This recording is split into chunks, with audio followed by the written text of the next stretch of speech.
د کاڼي کرښې یوټیوب چینل او فیسبوک پاڼې ګلونو مینوالو یو ځل بیا د خپل کلیوال سلامونه ومنئ. تمه ده چې ټول برک روغ یاست.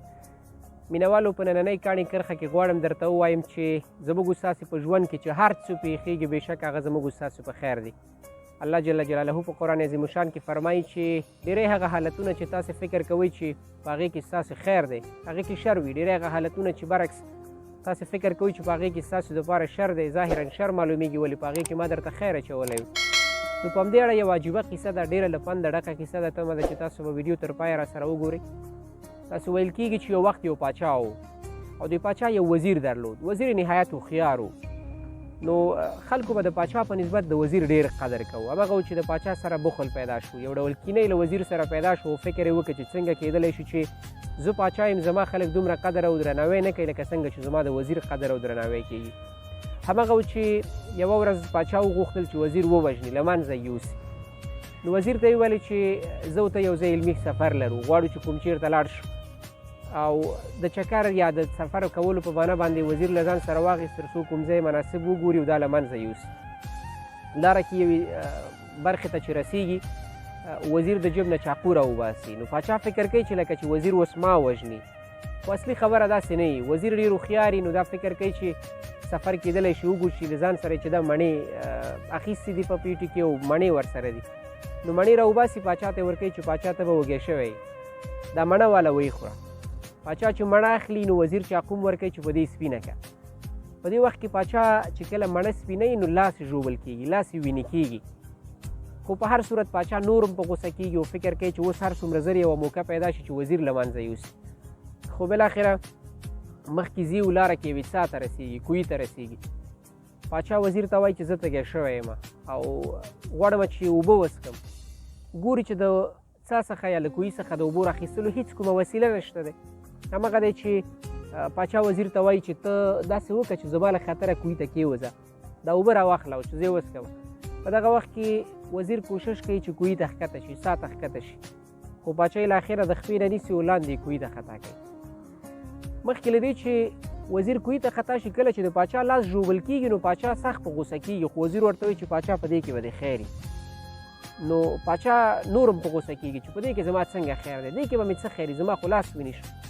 نو په دغه وخت کې چې کله وزیر څا ته غورځېږي پاچا ترې روانېږي. د اخره ورته پاچا وایي چې زه وزیره دې کې به دې خیر وي، تا خو ما ته ویل چې لاس دې ژوبل شو خیر به دې وکړي.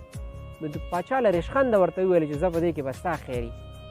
پاچا لاړه او داسې ویل کېږي چې سړي خورو باندې برابر شو، یوې ډلې باندې برابر شو چې سړي خواره وو او انسانان یې نیول او وړل یا خوړل یا.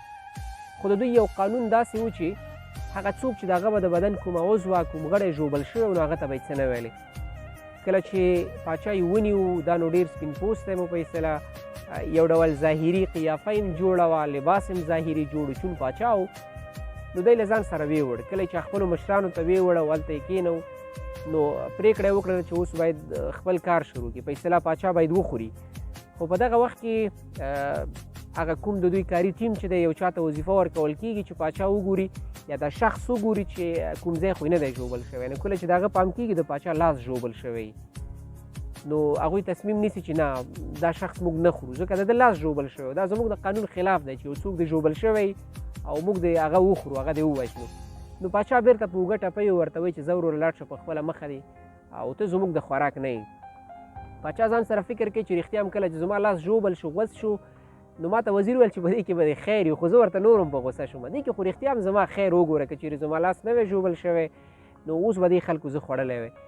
پاچا راځي بیرته وزیر پسې هغه له کوهي څخه راوباسي، ورته وایي چې پوښتنه یې کوي چې څنګه یې ژوبل شوی خو به نه یې. نو وزیر ورته وایي چې پاچا زما له ژوبلېدو تېر شه، خو دا ووایي چې څه فکر در سره پیدا شو چې بیرته راغلی او زه دې وژغورلم. نو پاچا ورته خپله قیصه کوي چې دغسې سړي خورو باندې برابر شوی وم او د هغه قانون داسې و چې د ژوبل شوي شخص نه استفاده نه کوله، هغه یې نه خوړه. نو همغه و چې زه یې بیرته راولېږلم. ستا خبره را یاده شوه رښتیا هم زما به لاس ژوبلېدلو کې زما خیر خو زه نه پوهېدلم. په دغه وخت کې وزیر ورته وایي چې ګوره پاچا که څه هم تا له ریشخنده ما ته وویلې چې کوهي ته غورځېدلو کې به دې خیر وي، خو په کوهي ته غورځېدلو کې رښتیا هم زما خیر و، ځکه که زه چېرته کوهي ته نه وی غورځېدلی او له تا سره یو ځای تللی وی دې سړي خورو که زه در سره نیولی وی نو زما خو د بدن کوم غړی نه و زخمي، زه به یې درنه خوړلی وی او ته به یې پرې ایښی وی. نو رښتیا چې د لاس په غوڅېدلو کې پاچا ستا خیر و او کوهي ته په غورځولو کې زما خیر و. نو قدرمنو مینوالو، د نننۍ کاڼي کرښې خپرونې اصلي موخه، مهم او عمده موخه، مهم ټکی همدا دی چې هر څه چې پېښېږي زموږ او ستاسو به خیر دی.